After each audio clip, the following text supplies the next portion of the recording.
Wageningen Streets. Day, May 5, 1945. The convoy moves slowly through the cobblestone streets. Diesel engines rumble against silence. No cheers, no flowers thrown from windows. Only the wind, carrying the scent of burned wood and damp earth. Sergeant Robert Hale walks alongside the lead tank, rifle slung across his shoulder. His boots strike the pavement in measured rhythm. He expected liberation to sound different, like trumpets, like laughter, like church bells ringing through every alley. Instead, it sounds like absence. The houses lean inward, their windows dark or boarded. Roofs are missing tiles. A Dutch flag hangs from a second-story balcony, stitched together from scraps of red, white, and blue fabric, uneven but defiant. Hale's eyes scan the doorways, empty. The shops, closed. The square ahead, silent. Captain James Rowe's voice crackles through the radio. Keep formation, proceed to the town centre. But Hale's attention is elsewhere now. At the edge of the road, near a crumbling garden wall, he sees her. A child. She stands perfectly still, barefoot on the cold stones. Her dress is too large, faded grey, hanging from her shoulders like a flag without wind. Her arms are thin, so thin the bones press against her skin like shadows beneath paper. Her name is Elsbeth van Rijn. She is 7 years old. She watches the soldiers with eyes that do not blink, eyes that have learned to expect nothing. Around her, other children begin to appear, slowly, cautiously, emerging from doorways like ghosts, testing whether the world is safe again. Hale slows his pace. He raises a hand to signal his squad. The convoy halts. The street holds its breath. He approaches her carefully, the way one might approach a wounded animal. Her gaze follows him, but she does not move, does not step back, does not step forward. Hale kneels. The girl's face is pale, her cheeks hollow, her lips are cracked. Her hair, once blonde, now dull and brittle, is pulled back with a piece of string. He reaches into his field jacket and pulls out a small brown packet. Military crackers, regulation issue, meant to sustain soldiers through long marches. He unwraps it slowly, the paper crinkling in the silence. Elsbeth's eyes shift to the food. For a moment, neither of them speaks. The wind moves between them. Somewhere, a door creaks open. Hale extends his hand. She hesitates. Her fingers twitch at her sides. Then, with a movement so small it barely disturbs the air, she reaches forward and takes the cracker from his palm. She holds it in both hands, as if it were made of glass, and then she bites. The sound is sharp, dry, impossibly loud in the quiet street, a crack that echoes off the walls, off the stones, off the empty sky. It is the sound of something breaking, and the sound of something returning. Her jaw moves slowly. She chews with effort, her eyes closing for just a second. A tear rolls down her cheek, catching the pale afternoon light. She does not wipe it away. Hale watches her. He does not smile. He does not speak. He simply stays there, kneeling on the cold ground, as other soldiers move past him toward the other children. More packets are opened, more hands extended, more small, hesitant fingers reaching out. And across the street, framed in a doorway, a woman appears. Margriet van Rijn, Elsbeth's mother, presses her hand to her mouth. Her shoulders shake. She does not make a sound. Hale rises slowly, glancing back at his captain. Rowe stands near the tank, arms crossed, jaw tight. He sees what his men are doing. He knows the regulations. He says nothing. The girl finishes the cracker. She looks up at Hale, and for the first time, her lips move, not into words, but into something fragile and trembling. A smile. Hale nods once. Then he turns and continues down the street, leaving her standing there, alive. Hale and his men move deeper into the town. They distribute everything they carry. Crackers, dried fruit, canned rations, blankets pulled from their packs. The soldiers empty their pockets, their bags, their souls. Captain James Rowe stands near the command vehicle, watching. His jaw tightens, his hands rest on his belt. The regulations are clear. Conserve supplies for the advancing troops. Rations are measured, allocated, accounted for. Every cracker has a purpose. Every can of food belongs to the mission, but Rowe does not speak. He does not give the order to stop. He watches Private Sam Kerrigan kneel beside a boy no older than 5, offering him a tin of meat. He watches another soldier hand his own scarf to an elderly woman shivering in a doorway. They are no longer liberators. They are men hungry for justice, feeding those who have nothing. The narrator's voice speaks over the scene, calm and measured. For 8 months, the people of Western Holland had lived under a blockade. No food entered, no mercy was given. The Germans called it retaliation. The Dutch called it death. Elsbeth stands at the edge of the street, still holding the cracker wrapper in her hand. Her mother, Margaret, approaches slowly, her steps uncertain. She wraps her arms around her daughter and pulls her close. Years later, Elsbeth will remember this moment. She will say, "It was not sweet, as I had dreamed, but it was the most beautiful taste in the world." Margaret's voice joins the memory. Her diary entry, written that night by candlelight, is read aloud. They brought bread, and with it, the feeling that God still looked upon us. The soldiers continue their work. Hale moves from house to house, knocking gently on doors that have been closed for months. Some open, some do not. Those that do reveal faces, pale, gaunt, cautious. He offers what he has. Sometimes it is accepted, sometimes it is refused, the pride of survival stronger than hunger. Rowe finally moves. He walks toward Hale, his boots heavy on the stones. Hale turns, expecting a reprimand, but Rowe says nothing. He reaches into his own pack, pulls out a canteen and hands it to a woman standing in a doorway. She takes it, she drinks, she weeps. Rowe looks at Hale. Their eyes meet. No words are needed. The liberation is no longer political. It is no longer strategic. It is no longer about borders or territory or victory parades. It is moral. It is instinctive. It is human. The sun begins to sink lower in the sky. The shadows grow longer across the streets of Wageningen. Children gather in small groups, clutching their crackers, their chocolate, their thin blankets. They do not speak much. They do not play. They simply exist, standing, breathing, alive. And for the first time in 8 months, the silence is not the silence of death. It is the silence of return. The screen shifts. Archival footage flickers, black and white, grainy, silent, empty streets, closed shops, queues of people wrapped in threadbare coats, waiting for nothing. The narrator's voice returns, steady and somber. September 1944, the Allied advance had stalled. The Germans, in retaliation for a Dutch railway strike, imposed a total blockade on Western Holland. No food would enter by rail, no supplies by road. 4.5 million people were cut off from the world. The images continue. A woman pushes a handcart through the snow. A man digs in frozen earth and searching for tulip bulbs. Children stand in line, their faces blank, their hands empty. By winter, the famine had begun. Numbers appear on the screen, stark and unforgiving. 4.5 million affected, 18,000 to 22,000 dead, 400 to 800 calories per day. The narrator pauses. The silence holds weight. It was not starvation as a distant concept. It was starvation as a daily companion. It sat at every table. It slept in every bed. It followed every child to school. Margaret Van Ryn's voice enters the narrative. Her diary is read aloud, soft but clear. November. The rations have been cut again. We are given so little now that I cannot remember what it feels like to be full. My daughter asks for bread. I have none. Only the sound of the wind. The footage shifts again. A hospital ward.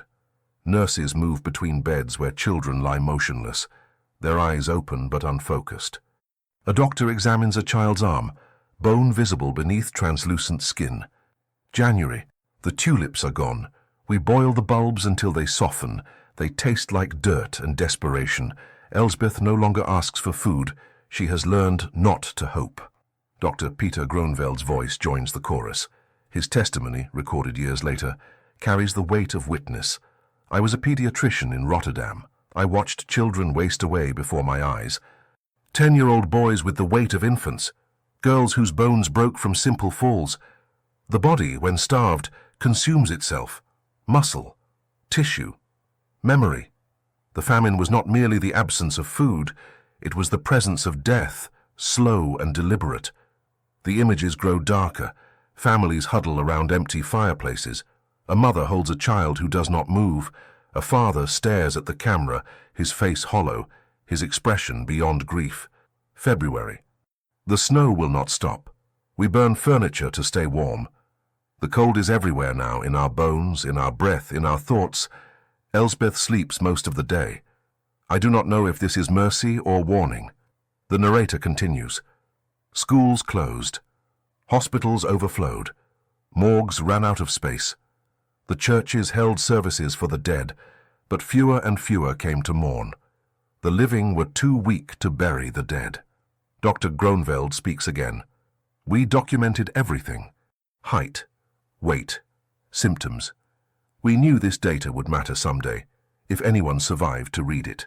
Edema, night blindness, cognitive decline in children. The famine did not just take lives, it stole futures. The footage slows. A child walks alone down an empty street, dragging a wooden stick behind her. She does not look up. She does not hurry. She simply moves, one step after another, because stopping means surrender. Margaret's voice returns, quieter now. March. We have learned to sleep through hunger. The stomach no longer screams, it whispers, and then, one day, it says nothing at all. The screen fades to grey. The narrator's voice lingers. By the time spring arrived, the people of Western Holland had endured 8 months of calculated cruelty. The blockade was not an accident of war. It was a weapon, and its target was not soldiers. It was children. It was mothers. It was survival itself. The images stop. The silence returns, heavy, unbroken. The camera moves through a schoolyard. Empty swings hang motionless. A single shoe lies abandoned in the dirt. The gates are chained shut. The narrator speaks. The children were the first to fade. Their bodies, still growing, demanded what no longer existed. Their hunger was different, sharper, more desperate, more visible. A photograph appears. A classroom, 1945. Wooden desks in neat rows, but only 3 children sit at them, their heads resting on their arms. The teacher stands at the blackboard, chalk in hand, staring at the empty seats. Margaret's voice returns from her diary. April. Elsbeth no longer asks to go outside. She sits by the window and watches the street. I do not know what she sees there. Perhaps she is looking for something that used to exist. Perhaps she has forgotten what it was. The footage shifts. Children in hospital beds. A nurse measures a girl's arm with a cloth tape. The numbers are recorded in a ledger. The girl does not react. She does not cry. She does not smile. She simply exists. Dr. Groenveld's voice re-enters. The children stopped playing. That was the moment we knew the famine had crossed into something irreversible. Play is instinct. It is life expressing itself. When a child no longer plays, the body has begun to prioritize survival over everything else, even joy. A mother's testimony, recorded after the war.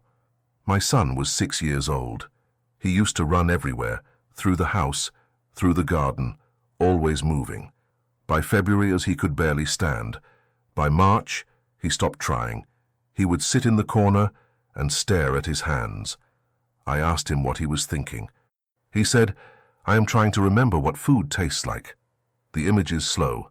A child's face, close and clear, eyes sunken, cheekbones sharp, lips cracked and pale, but the eyes still hold something, a flicker of awareness, of presence, of refusal to disappear.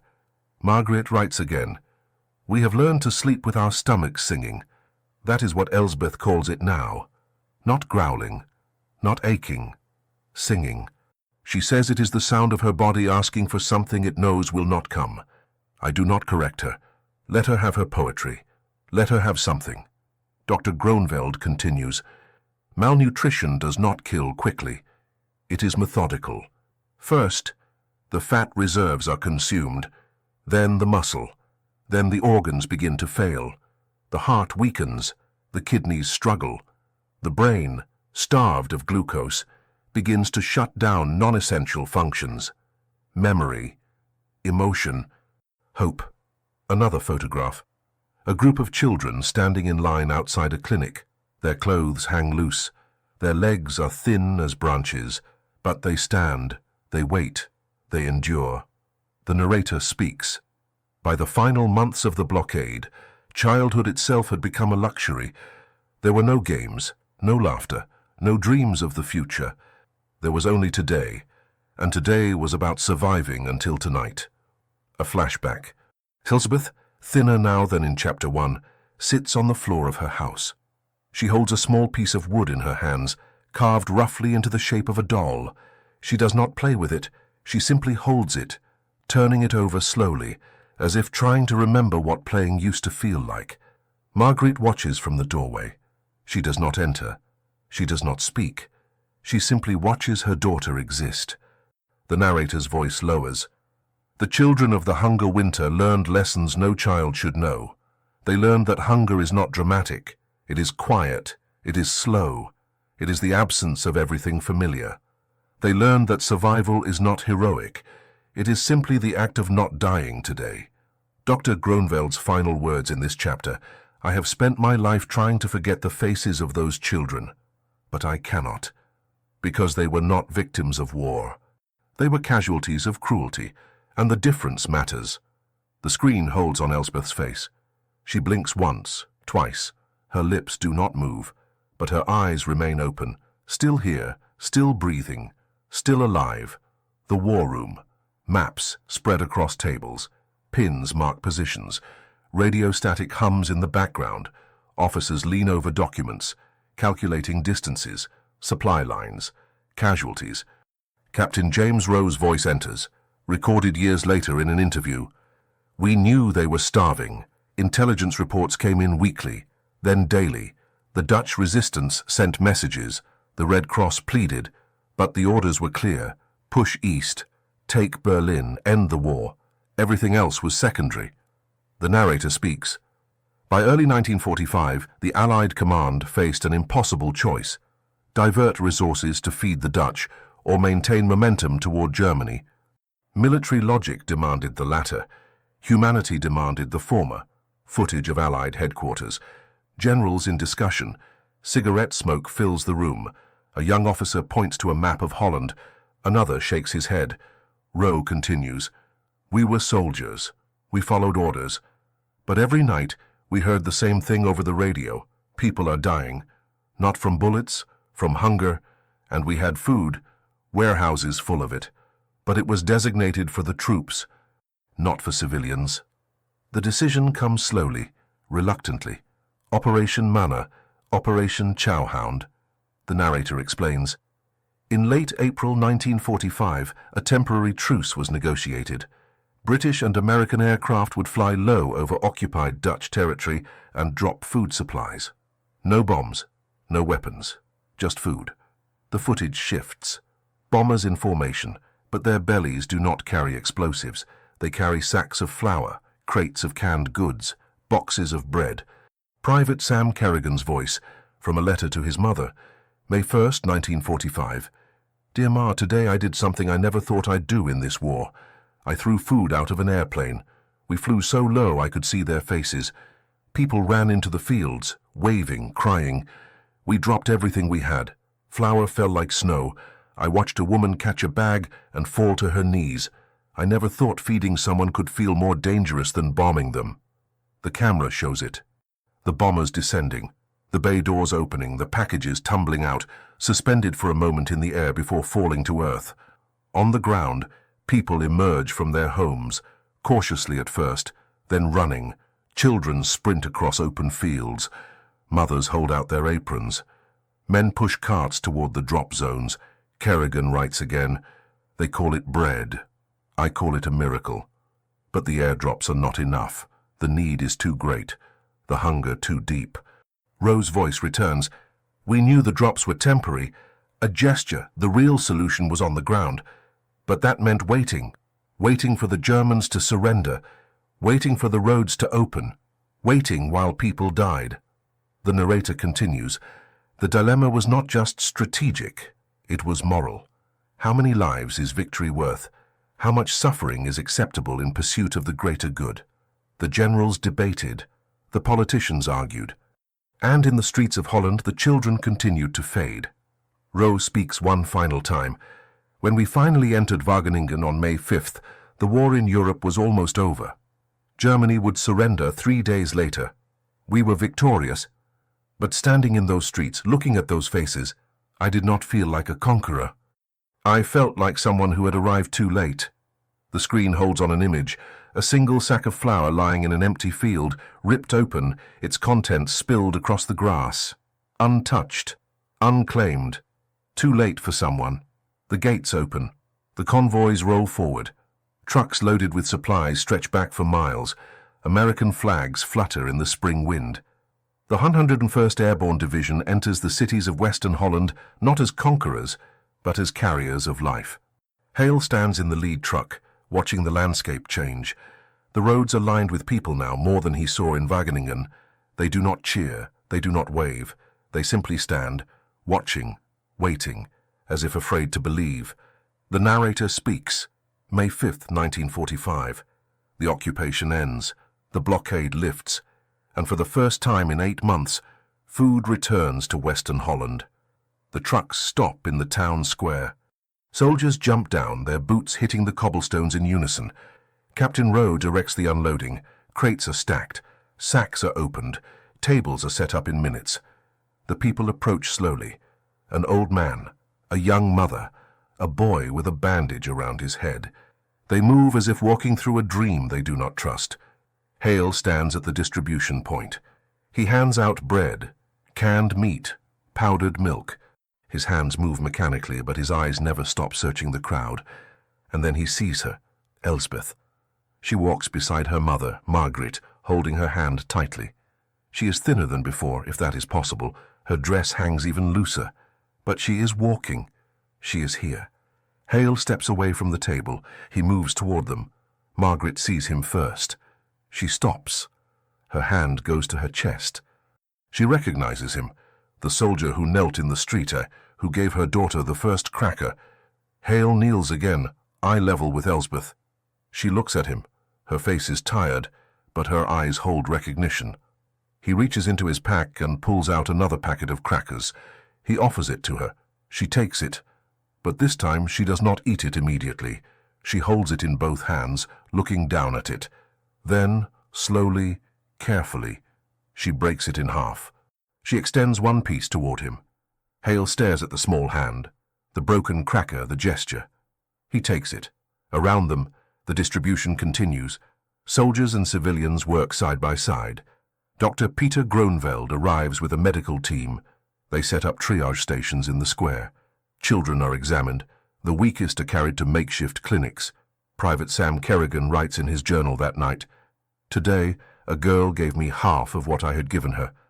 That dry, tasteless cracker was the sweetest thing I have ever tasted, not because of what it was, but because of what it meant. She had nothing, and she chose to share." The work continues through the afternoon. Rowe and Hale coordinate with Dutch officials. Supply lines are established. Ration cards are distributed. Plans are made for long-term recovery. But in this moment, in the square, there is only the present, the smell of soup cooking in large pots, the sound of children's voices, not laughing yet, but speaking, the sight of families sitting together, eating, holding each other.